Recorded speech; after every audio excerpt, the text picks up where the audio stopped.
ভাবে নিয়াবে প্ৰশ্নৰ উত্তৰ কহোঁ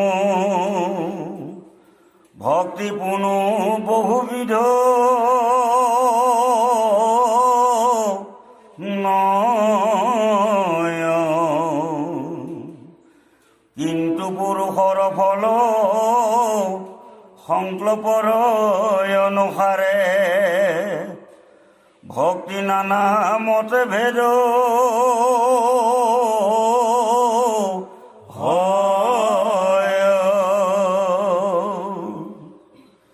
পৰক মাৰিবে প্ৰতি মনত সংকল্প কৰে দম্ভ বা মৎসৰ আতি হয় এই মতে ভক্তি মুটো কৰিলে তামস হয় ক্ৰোধ ভেদ তিনিতে আশয়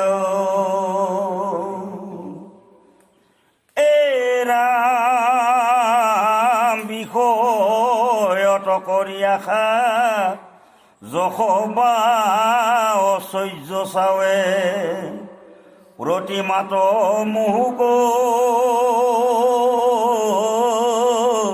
প্ৰজয় তিনি উপকাৰ ইটো ৰাজস ভকতি মাত্ৰ তজু আগে কহিলো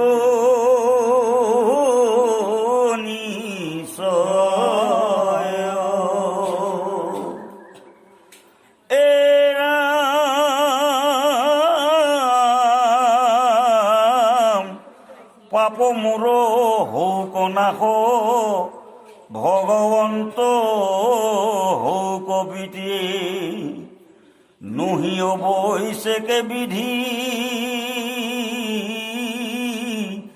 মানি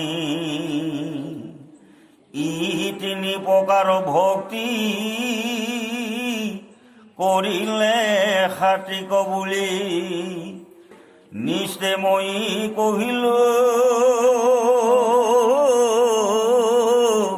বখানি উত্তৰ দিবলৈ গৈ এতিয়া ভক্তি কথা এটা আমাৰ আৰম্ভ কৰিছে যে ভক্তি বিভিন্ন প্ৰকাৰ বুলি কৈছে আমি সেইকাৰণে একাশী ভক্তি আছে বুলি কওঁ ভক্তি একাশীবিধ আছে একাশীবিধৰ ভিতৰত গৈ ভক্তি নবিধলৈ আনিব নৱবিধ ভক্তি নৱবিধৰ ভিতৰত আমাৰ ভক্তি আনিলে দুবিধ শ্ৰৱণ কীৰ্তন এই ভক্তিখিনি আৰম্ভ কৰি তেওঁ ক'লে যে ভক্তি প্ৰকৃততে কিন্তু এটাই কিন্তু বিভিন্ন জনৰ বিভিন্ন ভাৱনা মতে বিধি মতে ভক্তি প্ৰকাৰ বেলেগ বেলেগ হ'ল মূল ভক্তি তিনি প্ৰকাৰ হৈছে এই ভক্তিটো তিনি প্ৰকাৰ সত ৰজ তম তিনি গুণত তিনি ভক্তি গতিকে তমক তামসিক কয় ৰজক ৰাজসিক কয় আৰু সতক সাত্বিক কয় এতিয়া এই তিনি প্ৰকাৰ ভক্তিবোৰ আকৌ ভাগ কৰিছে কেইবাটা প্ৰকাৰ ইয়াতে কৈছে এই কথাখিনি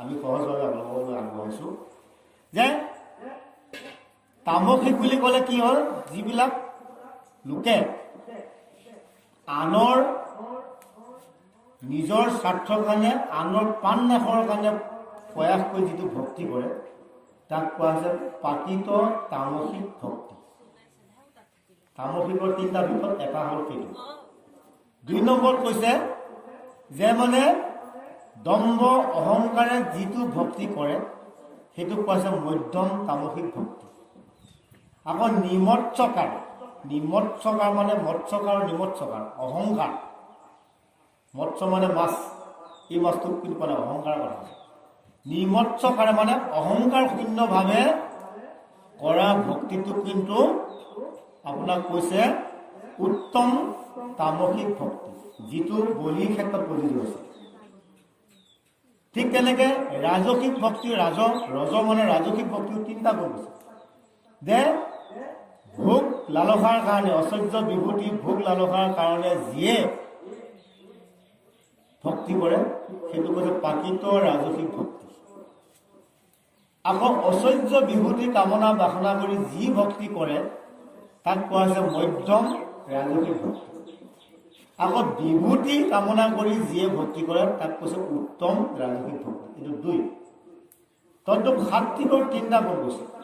যে সাত্বিকত কৈছে কি বুলি, যে পাপমুক্ত হম বুলি যিয়ে ভক্তি কৰে, যে মোৰ ডাঙৰ পাপ হ'ল, সেই পাপটো খণ্ডন কৰিব লাগে বুলি যিয়ে ভক্তি কৰে, যে গংগাত স্নান কৰিব যোৱাসকলে, যিসকলে মানে পাপ হ'ল বুলি মুণ্ডন কৰে, তাৰমানে তেওঁ ভক্তিটো প্ৰকৃততে নাছিল, তেওঁ এটা অপৰাধ কৰিলে, অপৰাধটোৰ কাৰণে তেওঁ ভক্তি কৰিছে, সেইসকলক কয় প্ৰাকৃত সাত্বিক ভক্তি।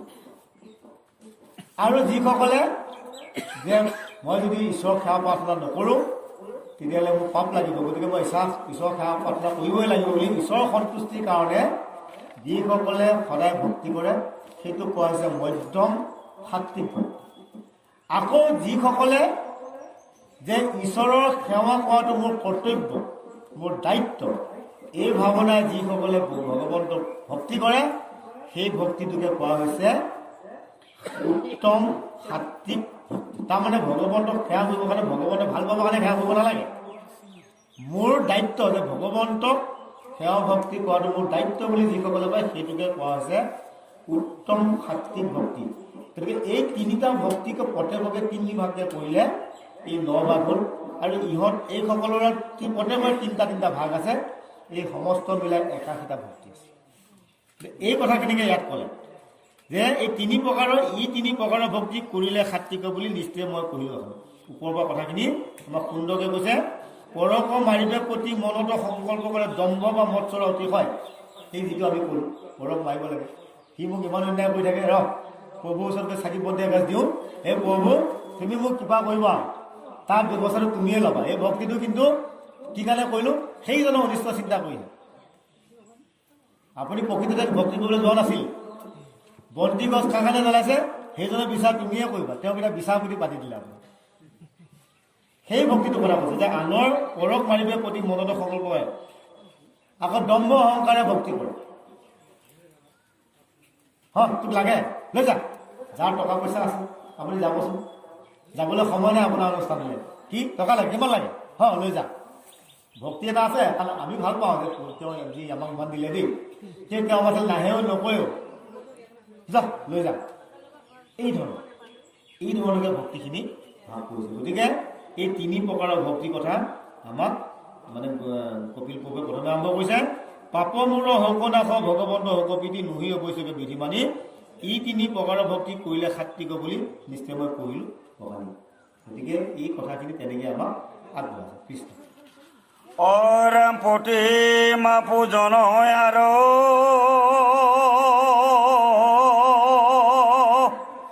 ভেদভাৱ দৰিখন 3টো সমান আকৌ কয়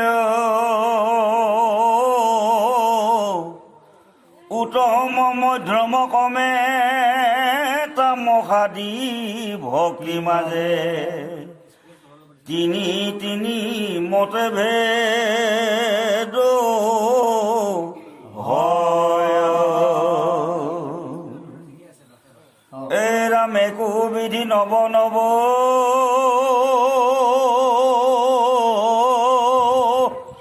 প্ৰকাৰে হৈ আছে ভেদ, তাকো বুজি বাহা দিয়া মতি সগুণ ভকতিয়েহি একাধিক আশীবিধ আবে কহু নিৰ্গুণ গতি। এই যি 3 প্ৰকাৰৰ ভক্তিৰ কথা ক'লে, এই গোটেই 3 প্ৰকাৰে প্ৰত্যেকভাৱে 3 কৈ 81বিধ ভক্তি হ'ব। এইখিনি কিন্তু সগুণ ভক্তি বুলিহে কৈছে। এই 81বিধ ভক্তিক সগুণ ভক্তি মানে ইয়াত নিৰ্গুণ নহয়, গুণযুক্ত। তাৰমানে কামনা বাসনা সমস্ত ইয়াত ব্যৱস্থা নিহিত আছে। গতিকে এই সমস্তখিনি সগুণ ভক্তি। এতিয়া কি বুলি কৈছে যে এতিয়া মই নিৰ্গুণ কথা ক'ম। তাৰমানে এইখিনি হ'ল, এতিয়া আমি অলপ আগতে ক'লোঁ তুমিয়ে বিচাৰ কৰিবা প্ৰভু, এইটো নিৰ্গুণ কেতিয়াও নহয়। নিৰ্গুণ কেতিয়াও নহয় যে আপুনি ভগৱন্তক সাক্ষী কৰিবলৈ আপোনাৰ কামনা বাসনা পূৰ্ণ কৰিবৰ কাৰণে তেওঁক ব্যৱহাৰ কৰিব বিচাৰিছে। অৰ্থাৎ এইটো সগুণ, গুণযুক্ত, গুণময় ভকত। ইয়াত কিন্তু নিৰ্গুণ নাই। এতিয়া কোনোবা এজন ভকতে যে দিয়কচোন প্ৰভু বাপসকল আশীৰ্বাদ এটা কৰিব যে মোক এইটো লাগে, যে এইটো বাপসকল কামনা বাসনা দুটা অৰ্থ একে নেকি? আভিধানিক ফালে চালে কিন্তু অভিধানৰ ফালে আপুনি একে নিচিনাই পাব। কামনা আৰু বাসনা দুইটা কথা কিন্তু অৰ্থ পাৰ্থক্য আছে কৰ্ম অনুসাৰে। যে আপোনালোকক সকলোকে মই মোৰ গৃহত উপস্থিত কামনা কৰিলোঁ, কয় নে নকয়? চিঠি এখন দিলে ক'ব যে সাদৰেৰে মোৰ যাতে সেৱাস্থলীত বা আমাৰ গৃহত যাতে আপোনাৰ সমস্ত কামনা কৰিলোঁ, উপস্থিত কামনা কৰোঁ। তাৰমানে মই এইটো কেনেকৈ পাওঁ, সাক্ষাতে মই কামনাটো পাওঁ। মই ভৰালী বাবৰ ঘৰত নিমন্ত্ৰণ দি আহিলোঁ, মোৰ ঘৰত তেওঁক দেখা পালোঁ। কামনাটোত কিন্তু আপোনাৰ মানে হেৰি আছে, আপুনি সাক্ষাতে প্ৰাপ্য। আজি আমি পংকজ বাপজনক মাতি গ'লোঁ আমাৰ গৃহলৈ, গ'ল যে মোৰ মনৰ কামনা পূৰ্ণ হ'ল যে আপুনি যে আজি আহিলে। এইটো হ'ল সাক্ষাতে আপুনি পোৱা বস্তু। কিন্তু বাসনাটো কিন্তু স্বচকুৰে দেখা বস্তু নহয়। আপুনি জীৱিত কালত আপুনি কৰি যোৱা কৰ্ম অনুসাৰে আপুনি গম নোপোৱাকৈ, আপুনি নেদেখাকৈ ঐশ্বৰিকভাৱে আপোনাৰ যিটো পৰিৱৰ্তন আহিব সেইটো বাসনাৰ ফল। এইটো কেনেকৈ দেখা পাব? কোনোবাই বা এইটো মানে এনেকুৱা আছিল, আজি এনেকুৱা হ'লোঁ, আগতে দেখিলোঁ তেওঁ এনেকুৱা অৱস্থা আছিল, একে অৱস্থাই নাই, আজিচোন এনেকুৱা সচল হ'ল, তেওঁ গম নাপায়। আপুনি মনে মনে ভাবে, তাৰমানে সেই মানুহজনৰ পৰিৱৰ্তনটো তেওঁ চকুৰে ক'তো দেখা নাই, তেওঁক বাসনাই লগ লয়। মানে কেনেকৈ বাসনা পালে? তেওঁ কৰি যোৱা কৰ্মত হয়তো ক'ৰবাত শুদ্ধতা আছে, ভগৱন্তৰ হয়তো কৃপা দৃষ্টি পৰিছে, যাৰ কাৰণে তেওঁ কিন্তু ফল প্ৰাপ্তি হৈছে। এইটো আপুনি দেখা নাপায়, কিন্তু কামনা কৰিলে কিন্তু আপুনি পায়। এতিয়া আপোনাক মই ক'লোঁ চিঠিখনত লিখে নহয় উপস্থিত কামনা কৰোঁ, আপোনাৰ মিটিঙত দেখা পালে যে ঠিকে আছে আহিল দেই। গতিকে কামনা আপুনি বাস্তৱতা আপুনি দেখিব পাৰে, কিছু কামনা আপুনি বাস্তৱতে নেদেখিব পাৰে, কামনা পূৰ্ণ নহ'বও পাৰে, কিন্তু সাধাৰণতে কামনা বাস্তৱভাৱে পোৱা যায়, বাসনা নাপায়। বাসনা আনিব আপোনাৰ নিষ্ঠাৰে ভগৱন্তৰ ভক্তিভাৱে কৰা কৰ্মৰ অনুসৰিহে আপোনাৰ ভাগ্যত সেই বাসনা পূৰণ হ'ব পাৰে, যিটো কথা আপোনাৰ বাহিৰৰ পৰা বেলেগহে প্ৰকাশ কৰিব। গতিকে কামনা বাসনা অভিধানিক অৰ্থত একে হ'লেও তাত গুণগত পাৰ্থক্য আছে। এতিয়া আৰ্জন উপাৰ্জন, আজি বজাৰলৈ গ'লোঁ 200 টকা তামোল কিলো 400ত বেচিলোঁ, এইটো আপোনাৰ উপাৰ্জন হৈ গ'ল, সেইটো আৰ্জন নহয়, অৰ্থ একেই। কিন্তু এনেকুৱা কাম এটা কৰিলে আপুনি টকাই গণিব নোৱাৰে, বা ইমান উপকাৰ কৰিলে এওঁ ঈশ্বৰে কিবা কৰিব দিয়ে। যদি কোনোবাই আপোনাৰ কৰ্মটোত সন্তুষ্ট হয় তেনেকুৱা প্ৰকাশ কৰে, সেইটো আপোনাৰ আৰ্জন, সেইটো পৰকালৰ দিশ। আপুনি সৎকৰ্মই যিটো সঞ্চিত কৰিব সেইটো বজাৰত 200 টকা পোৱা উপাৰ্জন নহয়, আপোনাৰ কৰ্মৰ দ্বাৰা যদি পুণ্য সঞ্চয় হ'ব এইটো কোৱা হয় আৰ্জন। গতিকে আমাৰ জীৱৰ মূল কথা হ'ল আৰ্জন। আপুনি মই লগত নিবলগীয়া বস্তুখিনি যদি আৰ্জিব পাৰিছে সিহে পৰকালৰ দিশ। কিন্তু আপুনি তামোল 200 কিনি 400 বেচিলে, 200 টকা আপুনি অহালৈ মাংস লৈ আহি ঘৰত খাই দিলে, লগতে খায়, সেইটো আপুনি আৰ্জন নহয়, উপাৰ্জনহে হয়, সেইটো লগত নাযায়। গতিকে জীৱকুলৰ নৰকুলৰ মূল বস্তু হ'ব লাগে আৰ্জন। আমি যে আজি এইখনত বহি আজি আপোনালোকৰ আৰ্জন হৈছোঁ, আজি প্ৰভু ভগৱন্তৰ গুণানুকীৰ্তন আপোনালোকে শুনিছে, শ্ৰৱণ কৰিছে, ইয়াৰ পৰা দুটা কথা হৃদয়ত লাগিছে। ইয়াৰ পৰা যিটো আপুনি লৈ যাব মনত, সেইটো কিন্তু আপোনাৰ আৰ্জিত ফল, সেইটো উপাৰ্জন। আজি একো নহয়, আপুনি টকা পইচা কোনোবাই দিম নেকি? ইয়াত আপুনি নিজে নিজে খৰচ কৰি ইয়ালৈ আহিছে, ইয়াৰ পৰা আপুনি অৰ্থনৈতিকভাৱে টকা কিন্তু আপোনাক আমি নিদিওঁ। গতিকে টকাৰ লগত উপাৰ্জনৰ সম্বন্ধ আছে, আৰ্জনৰ লগত কিন্তু আপোনাৰ কৰ্মৰ সম্বন্ধ আছে, পাৰ্থক্য সেইটো। এইটো পৰকালৰ, এইটো আৰ্জন হৈছে আপোনালোকৰ। আজি গুৰুজনৰ ভগৱন্তৰ এই গুণ যশ আপুনি যদি শুনিছে, সাত্বিকভাৱে যদি আপুনি শ্ৰৱণ কৰিছে, ইয়াৰ কিন্তু পুণ্য ক্ষয় নহয় বুলি কৈছে, আপুনি ভাগৱতত পাব পৰকালৰ বিধ। গতিকে ভকতৰ সংগত ইয়াতে পাব, সৎ সংগত লৈ যদি আপুনি ভগৱন্তৰ গুণ গৰিমা আপোনাৰ শ্ৰৱণ কৰিছে, এই নৱবিধ ভক্তিৰ পিছত ক'বগৈ শেষটো এইটো যে এইটোহে আপোনাৰ পুণ্য হ'ব। গতিকে আজি দেৱহতী মাতৃয়ে কপিল প্ৰভুবা কিন্তু কি হ'ব, শ্ৰৱণ কৰিব। কপিল প্ৰভুৱে কোৱা কথা শুনিহে দেৱহতী মাতৃয়ে মানে সমস্ত বিৰগতি হয়, তেওঁ কিন্তু জীৱমুক্তি হৈ পিছত পাব। গতিকে আৰ্জন উপাৰ্জন কামনা বাসনা এইবিলাক অৰ্থ পাৰ্থক্য আছে, দায়িত্ববোধ পাৰ্থক্য আছে। কৃষ্ণ অৰা শুনি সভাসদ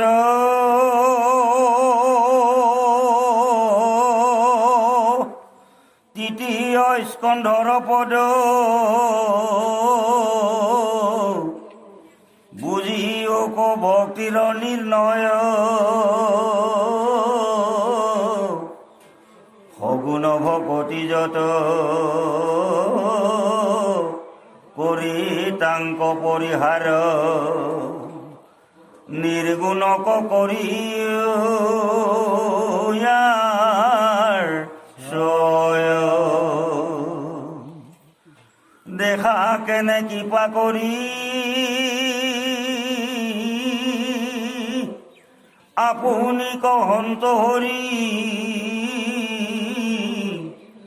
ভকতিৰ কৰি নানা ভাগ এতেকে নিৰ্গুণ ভক্তি ধৰি উপদিহ কৰি তেবে ঈশ্বৰক পাই মালা আমাক সুন্দৰ এটা উপদেশ দিছে যে আমি সগুণ ভকতি মায়াময় গুণময় গুণে কিন্তু আপোনাক একে স্বৰ্গপ্ৰাপ্তিলৈকে পাব পাৰে ব্ৰহ্মাদিলৈকে পাব পাৰে বুলি কৈছে কিন্তু ব্ৰহ্মাদিলৈ যদি আপোনাৰ সেই পুণ্য শেষ হ'ব তাত থকা সেই অপেচাৰবিলাকে বুৰি মাৰি বুলি পেলাই এইটো হ'ল গুণযুক্ত গতিকে কামনা বাসনা কৰি বা কামনা কৰি যদি আপুনি প্ৰাপ্তি হৈছে তেতিয়া কিন্তু ইয়াৰ পৰা আপুনি এটা মুহূৰ্তলৈকে যাব পাৰিব আৰু এটা ষ্টেজ যাব লাগিব সেইকাৰণে মই উপদেশ যে দেখা কেনে কৃপা কৰি আপুনি কহন্ত হৰি ভকতিলৈ কৰি নানা ভাল এতেকে নিৰ্গুণ ভক্তি ধৰি গৈ দৃঢ় কৰি তেৱে ঈশ্বৰক পাব ভগৱন্ত গুণযুক্ত নহয় নিৰ্গুণ গতিকে গুণযুক্ত যদি লাগে তুমি শিৱ ওচৰলৈকে যোৱা বুলি আগতে কৈছিল যদি লাগে সেইসকলত যাবা তেওঁ মোৰে ফল গীতাত কৈ আছে যে সেইসকল মোৰে বিভূতি মোৰ পৰাই তেওঁলোকে ল'ব কিন্তু তেওঁলোকৰ কৰ্মবোৰ গুণযুক্ত আছে তেওঁলোকৰ পৰা যদি পোৱা গুণ আছে মই নিৰ্গুণ গতিকে মোৰ ঠাইলৈ আহিলে চিৰমুক্তি পাবা তেওঁলোকৰ ঠাইলৈ গ'লে গুণৰ দ্বাৰা আবৃত্ত পুনৰ আয়া জায়া কৰিব লাগিব আয়া জায়া সংসাৰলৈ আহিব লাগিব যাব লাগিব ইটো জুনিবা সিটো জুনিলৈ যাব লাগিব গতিকে ভগৱন্ত পাবলৈ হ'লে নিৰ্গুণ ভক্তি লাগিব আপুনি কেতিয়াও ভগৱান তেওঁ সেইকাৰণে কৈছে প্ৰভু ভগৱন্তৰ সৰ্বজান তেওঁ সৰ্বদৰ্শী তেওঁ সৰ্বগামী আৰু সৰ্বশক্তিমান ভগৱন্তৰ 4 গুণত আছে কি গুণ তেওঁ সকলো জানে আপুনি যদি তেওঁক মনত লৈ পেলাই যদি আপুনি ল'ব পাৰিছে আপোনাৰ মনৰ কথাত তেওঁ গম পাই ক'ব নালাগে আপুনি গতিকে মোৰ ল'ৰাটো বেংগলত আছে আশীৰ্বাদ দিয়ক মোৰ আমুকটো আছে আশীৰ্বাদ দিয়ক আপুনি ক'বই নালাগে আপোনাৰ ধাৰণাটো যদি ঈশ্বৰৰ লগত লিংক কৰিছে ভগৱতে সেইকাৰণে তেওঁ সৰ্বজান তেওঁ সৰ্বদৰ্শী আপুনি বাথৰুমত গৈ কাপোৰ খোলাই গা ধুইছে আপুনি ভাবিছে কোনো দেখা নাই আপুনি পৰৰ বস্তুটো বাহিৰ পৰা ছিঙি আনে ভাবিছে দেখা নাই ইয়াত কোনো মানুহ নাই আপুনিহে চাই আছে নেকি 14 সাক্ষী আছে নে 14 সাক্ষীক ভান্দিবা কিমতে বুলি কোৱা নাই গতিকে গতিকে ভগৱন্তই আপোনাক দৰ্শন দি আছে গতিকে সকলো ক্ষেত্ৰতে ভগৱন্তই দেখে বুলি সৰ্বদৰ্শী আকৌ কৈছে সৰ্বগামী ভগৱন্ত নোযোৱা ক'ৰবাত ঠাই আছে বায়ু য'ত আছে ভগৱন্ত ত'ত আছে গতিকে আপুনি নাযাব পাৰে সেই ঠাইলৈ কিন্তু ভগৱন্ত তালৈকো যায় প্ৰতিটো জনঠাইলৈ ভগৱান যাব একে ওপৰলৈ ভগৱান কিন্তু ভগৱন্ত যোৱাৰ বাধা নাই সকলোলৈ যাব পৰা শক্তি আছে আৰু তেওঁ সৰ্বশক্তিমান পৃথিৱীত শক্তি আছে নেকি হিৰণ্য কশুৱে লোৱা মাজুলীটোতকৈ আৰু শক্তিমান মাজুলী আছিল নেকি দিনত নময় ৰাতি নময় ওপৰত নময় তলত নময় ইমান মহাবলৱন্ত শক্তি বৰ লৈও ভগৱন্ত বা বাচিব পাৰিছেনে গতিকে তেওঁৰ নিচিনা সৰ্বশক্তি আৰু কাৰো নাই সেইকাৰণে সেই ভগৱন্ত কিন্তু সকলো পৰোপ হত্যা কিন্তু গুণত নাথাকে গতিকে এই ভগৱন্তক পাবলৈ হ'লে নিৰ্গুণ হ'ব লাগিব বুলি কৃষ্ণ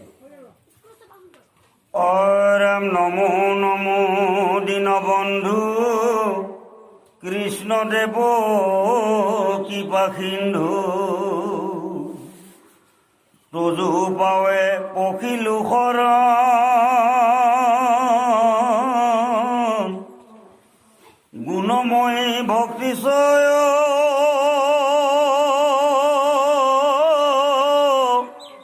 স্বপ্নটো নহওক মোৰ ইমানে কৰো প্ৰাৰ্থনা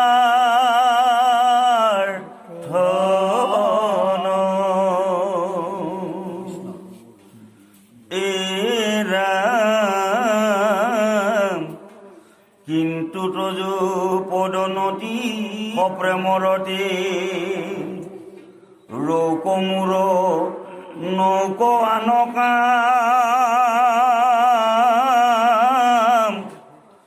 সমস্যাৰ যতজন হৌক মাধৱক মন ডাকচাৰী বোলা ৰাম ৰাম কৃষ্ণ শংকৰ গুৰু হৰি ৰাম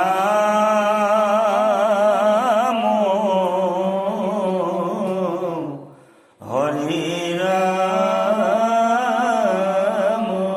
ৰাম গতিকে কৈছে যে এনেকুৱা গুণময় যাতে ভক্তি আমাৰ স্বপ্নটো লাগিব, যে যিটো গুণত আমি মানে ধ্যান দিলে মন দিলে যাতে আমাৰ ভক্তি ক্ষয় হ'ব, সেই ধৰণৰ ভক্তি যাতে আমাৰ স্বপ্নলৈও নাহক তাৰ বাবে তেওঁ এটা কামনা কৰিছে কৃষ্ণ কৈছোঁ। তাৰমানে আমাকে কৈছে আমি সেইটোলৈ যাব নালাগে।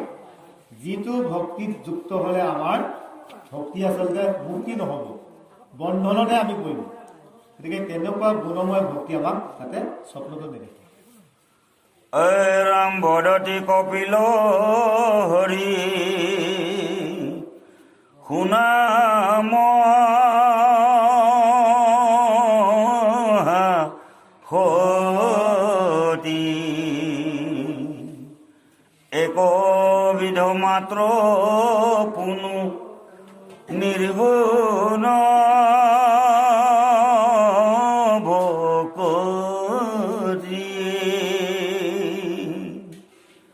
জ্ঞান কৰ্মে তীৰ্থে ব্ৰত নকৰি মন সুদিহ বিশ্বাসে লয়ো মুহূৰ্ত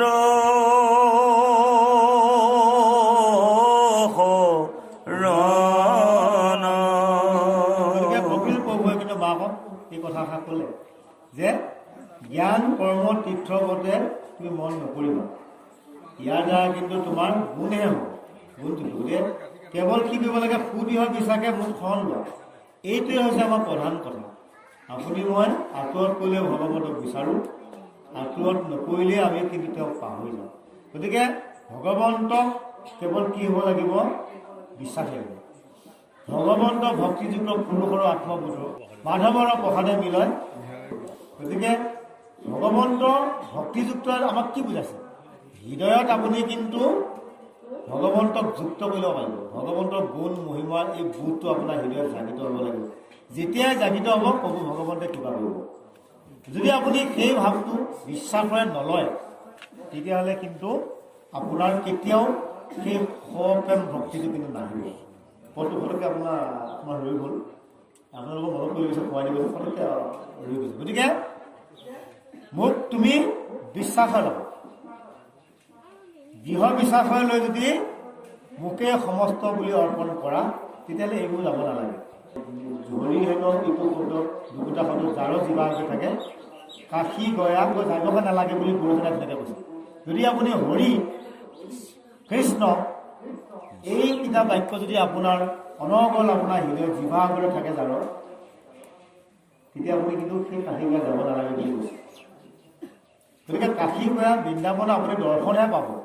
যদি আপোনাৰ আত্মপবিত্ৰতা নাথাকে, সেই দৰ্শনৰ পৰা কিন্তু আপুনি মুক্তি নাপাব। গতিকে মাতৃ আগত এই কথাটো কৈছে যে মোকে সুদৃঢ় বিচাৰে তুমি শৰণ লোৱা। শৰণ এতিয়া আমি সকলোৱে শৰণ লৈছোঁ, কিন্তু শৰণ লৈ আমি শৰণৰ কাৰ্য সম্পাদন আমি কৰিছিলোঁ। গতিকে শ মানে আত্মা বা দেহ বুলি কৈছে, ৰ মানে আপোনাৰ ৰমন বা মন, ন মানে আপোনাৰ হ'ল চৈতন্য বুলি কৈছে। দেহ মনক যেতিয়া আপুনি চৈতন্য শক্তিৰে ৰূপান্তৰ কৰিব পাৰিব, তেতিয়াহে আপোনাৰ শৰণ হ'ব। গতিকে চৈতন্য কোন? প্ৰভু ভগৱন্তই চৈতন্য।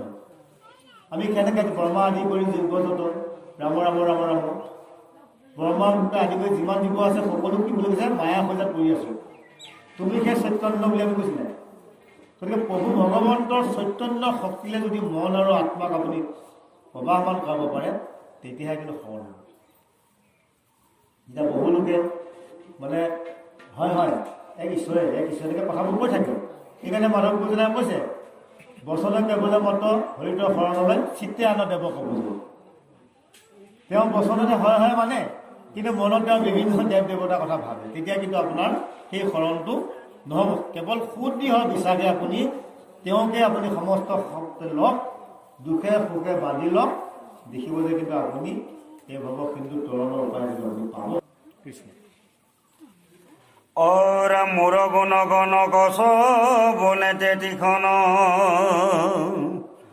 অনিষ্কামে মুহূৰ্ত যাই নিমজয় মন অনিৰ্গুণ ভকতি আহি কহিল বুজাই মই সমে ইটো ভক্তি এৰাই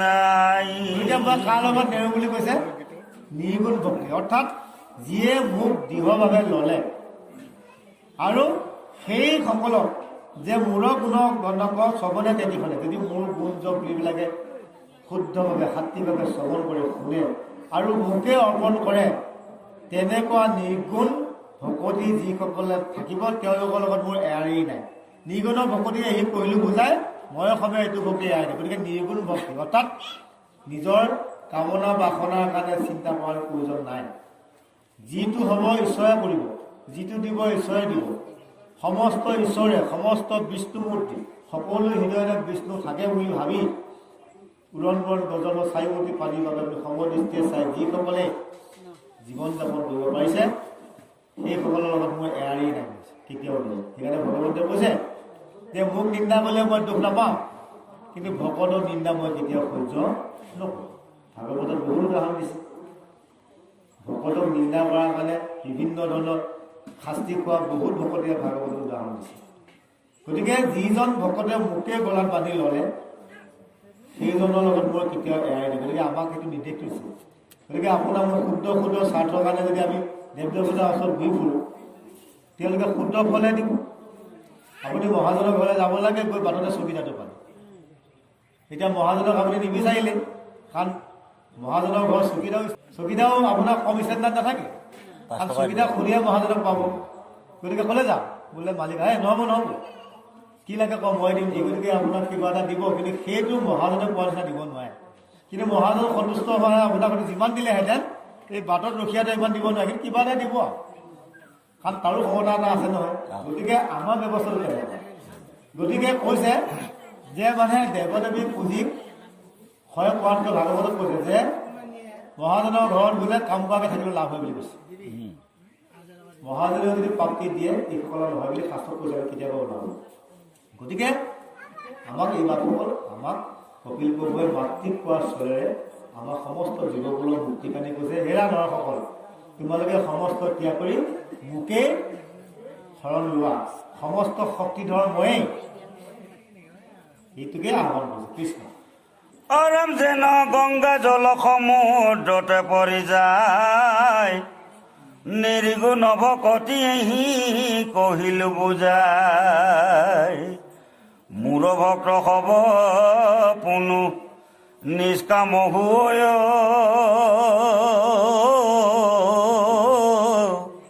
ঐ কথা নিশ্চয় মাও শুনি নিৰ্ণয় শালৈক সামৈপ মূৰ সাৰৈ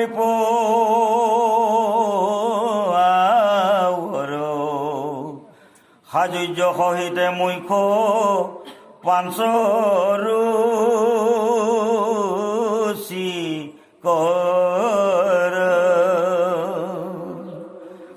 এৰা মোৰ ক্ষমা বিনে আকৌ কদাপি বৈষ্ণৱে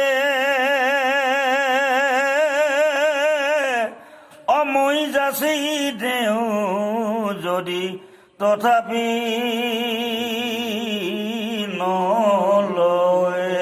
এতিয়া তেওঁ কৈছে যে মানে যেনেকে মানে গংগাজল গৈ সমুদ্ৰত গংগাখন গৈ গৈ সমুদ্ৰত গৈছে গতিকে সমস্ত মুখ্য মানে যে মই এই কথা কৈছে যে যত নদী বয় সাগৰতে বয় আপুনি যিমান নদী বৈছে এই গৈ গৈ গৈ কিন্তু ক'ৰবাত নহয় ক'ৰবাত গৈ সাগৰতে লিপ্ত হৈছে গতিকে যত নদী বয় সাগৰতে তদ্ৰূপ গংগা যেনেকৈ গৈ সমুদ্ৰত পৰিছে সমস্ত বিভূতি ময়ে এইটো আপোনাৰ গীতাটো কৈছে সমস্ত বিভূতিৰ অধিপতি ময়ে মোক কৰিলে সমস্তই পাব গতিকে ইয়াতে এটা উদাহৰণ দিলে যেন গংগা জল সমুদ্ৰতে পৰে যায় নিৰ্গুণ ভকতি সি কৈলো বুজায় মূৰৰ ভক্ত হব কোনো নিষ্কাম হয় এই কথা নিশ্চয় মা শুনি নিৰ্ণয় শালুক্য সামীপ্য মূৰৰ শালুক্য আৱৰ সাজুৰ্য সহিত মুখ পাঞ্চ ৰুচিব মূৰৰ সেৱা বিনে আকৌ কদাবি বৈষ্ণৱে মই যাচি দিওঁ যদি তথাপি নলয় মুক্তি বোলে 5 প্ৰকাৰ পঞ্চমুক্তি তাকে পঞ্চ ৰুচিব বুলি পঞ্চমুক্তি হ'ল মানে এটা হ'ল শালুক্য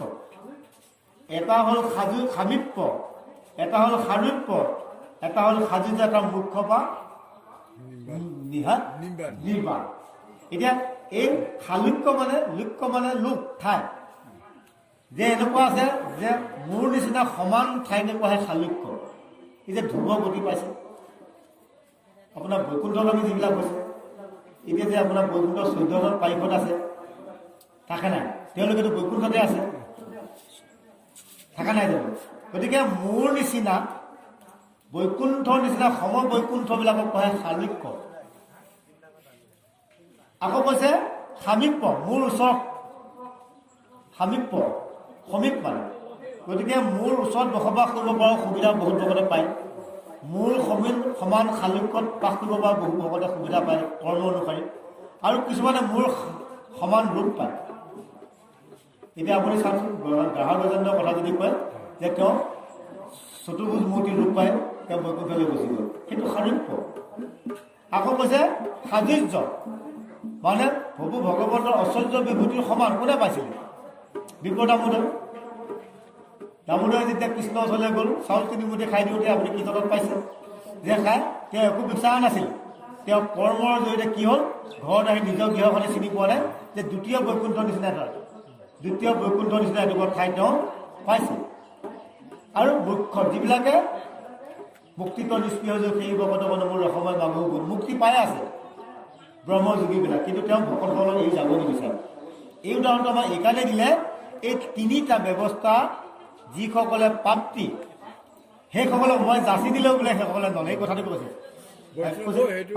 মূলৰ সেৱা বিনে আন কদাবি বৈষ্ণৱে মই যাচি দিওঁ যদি তথাপি নলয় যে বৈষ্ণৱবিলাকে শালুক্য সামীপ্য সাজুৰ্য সাৰূপ্য মুক্তি লাভ পালে নিৰ্বাণ পালেও মই যাচি দিলেও বোলে নলয় এইকাৰণে নলয় ভকতৰ পৰা তেওঁলোকে আঁতৰি হ'ব কাৰণ ভকতৰ লগত মই যিহেতু থাকোঁ গতিকে মই এই সম্পদবোৰ যাচি উপযাচি দিলেও বৈষ্ণৱবিলাকে গ্ৰহণ নকৰে নিৰ্গুণীবিলাকে এতিয়া গুণবিলাকে বিচাৰি যায় এই নিৰ্গুণ ভক্তি উপমা দিবলৈ আমাক কৈছে গতিকে আপুনি বিপদ আমোদে চাবচোন একেলগে বাল্য বন্ধু হ'ল একেলগে থাকি তেওঁ পত্নীয়ে ক'লে যে তুমি যোৱা তোমাৰ যিহেতু বন্ধু আমাৰ ইমান দুখ জলসা দেখি কিজানি ঐশ্বৰ্য বিভূতি দিয়ে তেতিয়া দামোদৰে কি ক'লে বিপ্ৰই তুমি ভাল কথা ক'লা মোৰ আজি দৰ্শন হ'ব তেওঁ কিন্তু কামনা কৰি যোৱা নাই পত্নী বাক্য বা ভাবিলে আজি ভগৱন্তৰ দৰ্শন হ'ব কৃষ্ণ দৰ্শনে মূৰৰ মুখ্য ল'ব এই বুলি মোৰ আজি দৰ্শন পালে লাভ হ'ব বুলি তেওঁ কৃষ্ণ দৰ্শনৰ কাৰণেহে গৈছে তেওঁ ভিজাই যোৱা নাই